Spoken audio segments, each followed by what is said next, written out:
Good afternoon. We have some breaking news. We have an important update on the triple stabbing in West London. Our Home and Security editor, Mark White, joins us live on the scene. Mark, what can you tell us? Well, sources now confirming to us that the suspect, the 22-year-old man who is in custody on suspicion of murder and attempted murder following this triple stabbing here, is an Afghan national. We're waiting to get more confirmation from the Home Office on his status in terms of whether he is an asylum seeker, someone who was here on the Afghan relocation scheme, what the situation of his status in the country is at the moment, but we can confirm that he is an Afghan national. I've just been speaking a short time ago actually to another eyewitness here, Ben James, who lives locally, who was on the scene very quickly after this incident unfolded and saw the dying man, other people injured on the streets as the emergency services were trying to administer first aid to those individuals. And he said that he had been told that there is a house of multiple occupancy further up the street right by where that blue forensic tent is, and I'm going to step out of the way at the moment just to let you get your bearings. You can see where the blue forensic tent is.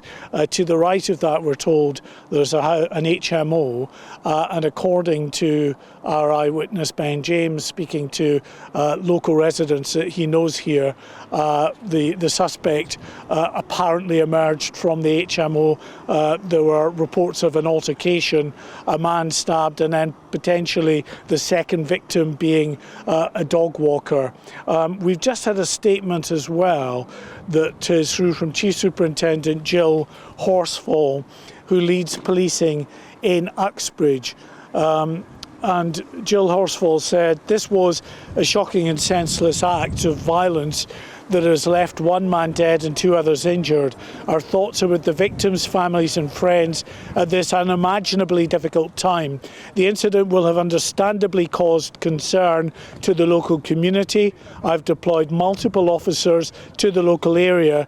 They will be here throughout the week to provide reassurance while detectives work intensely to piece together the circumstances." She goes on to say, "I understand that there has been a lot of speculation online following on from this incident. We ask that you rely on us for information and that you do not share sensitive footage. If anyone saw or has any information about the incident, then please come forward to police," she says. "We appreciate any information that you may have."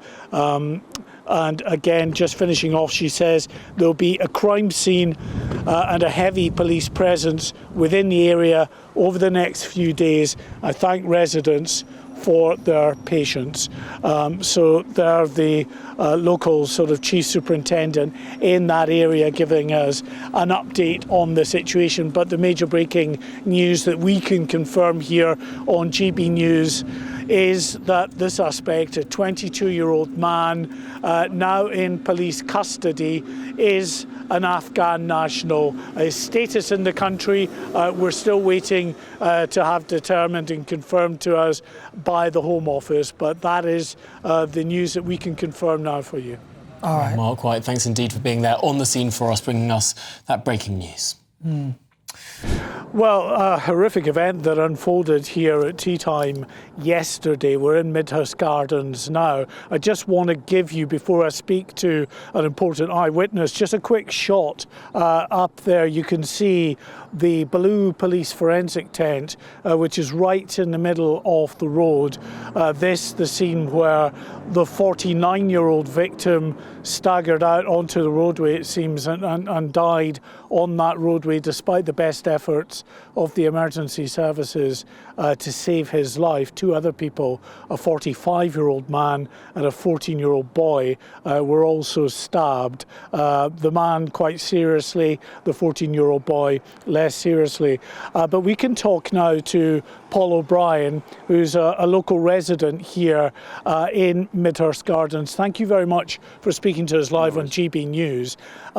You saw what happened here. Just talk us through it, please, Paul. Yeah, so I was coming back just from the local shops around here, and I see some people running sort of from this direction of the scene towards me in a bit of a panic.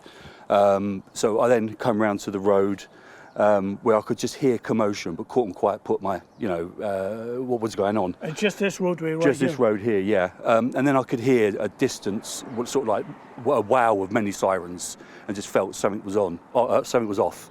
I then see two police cars, one unmarked, one marked, come really fast down here. They sped down there, jumped out, and then I saw them direct someone. They were shouting at them to drop their weapon. They were saying, "Armed police, drop your weapon." And the guy had his arms up, but he was walking backwards, sort of towards me, with his back towards me down this road. And could you see the weapon? Yeah, in his right hand. He had it held up, quite a big weapon. I'd say about that big, I guess, from distance. And yeah, he was backing towards me. The police just kept shouting very loudly, "Armed police, drop your weapon, drop your weapon." And he didn't. So they tasered him, and he fell down onto my right here. Just on the pavement where he stayed, really. I think he had some medical attention, but there was just complete chaos around here. There was, so many vehicles, police, paramedics, first responders, everyone. Well, we know the 22-year-old suspect was taken to hospital, medically examined, but found to be uninjured after being tasered. Describe, Paul, if you would, what happened next, because obviously there are multiple stab victims here. Yeah, so it was just mainly after that, it was just a lot of police activity and a load of paramedic activity. They was running very fast down there with their, those rucksacks they carry with the medics. And I knew it was more than one person. Oh, sorry, they did shout to him. They was arresting him on attempted murder, which I guess later changed, but at the time that's what they said. And then there was just paramedic after paramedic, police turning up, all just running down in that direction. And then it was just a matter of neighbours coming out saying some people were receiving treatment. And then we thought it was 2 people, only to wake up this morning to find it was 3 people. And I mean, this area, tell us about this area. There are obviously lots of reports, and you've heard them from your neighbours as well, suggesting that this may have been a migrant, that there may have been a house of multiple occupancy down there. What can you tell us? Nothing for certain. All I can say is that there are many of my neighbours that was talking, or come out last night, was saying that there's a, multi-occupancy, down there, and that he was known to be living there. But that was kind of hearsay. I can't say for definite, but that was a general feeling last night when the residents all come out. Yeah, and I should say that we clearly want confirmation from that. We've reached out to the Metropolitan Police and the Home Office in the hope of getting a bit more information and some confirmation about the individual that is now in custody here. But Paul, in terms of just how this community has reacted, as you say, people were just out of the house, absolutely shocked. Yeah, it was 5 o'clock on a Monday. Kids was walking along with their parents, people was just arriving back from work, so everybody was out last night in their dressing gowns, just absolutely amazed that something this close to where children are walking around to their local shops can happen.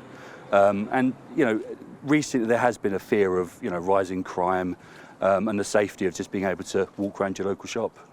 And is this an area that has a crime issue, or is it actually quite a peaceful neighbourhood? It's just fairly peaceful. There's your typical minor crime, like people's vans being broken into, motorbikes being stolen, kids driving around on those electric scooters. But other than that, we've been here 14 years and we've had no issues personally. But as we say, I mean, just the events that unfolded, the fast-moving and just the most shocking. Yeah, it was just unbelievable to see it. It was just getting dark, and the amount of police and that here on your doorstep. It's all community around here. The only businesses are local businesses, little shops and stuff. So to see that happen, and I mean, I don't know who these people are, the victims, but to think a 14-year-old, probably on half term, looking forward to school, and Did any of the neighbours that you spoke to think that they knew the people, that they might have been local, or have you had any information back on that? Yeah, just that they are local and live in the same road. And that the suspect, again, just from people chatting on the street, is that he does live on the same road as well. Listen, Paul, we really appreciate you speaking to us. I know you've got to dash now, but we really appreciate that first-hand account of what happened. Paul O'Brien, they're a local resident here in Uxbridge, in Midhurst Gardens. The scene of this, one of the first on scene as he saw this event unfold, he came out just as the police were arriving, seeing people running down the street here, then the police apprehending a suspect that he said had a rather large weapon, a large knife on him. He was tasered, and we know, as we just discussed there, that the suspect was uninjured, medically examined but uninjured, is in police custody at this time on suspicion of murder and attempted murder as the investigation continues here. And it's worth reiterating that point. There's a lot of people around here concerned and had suggested that one of the suspect may have been a migrant. We've certainly reached out to try to get confirmation whether that is the case. In truth, we just don't know at this stage, but if we get confirmation one way or the other, we will bring that to you live on GB News. All right, Mark White, thank you very much. Yeah, really shocking to hear that first-hand eyewitness account. Yeah, really We'll bring you any more official confirmation of the facts as and when we get them.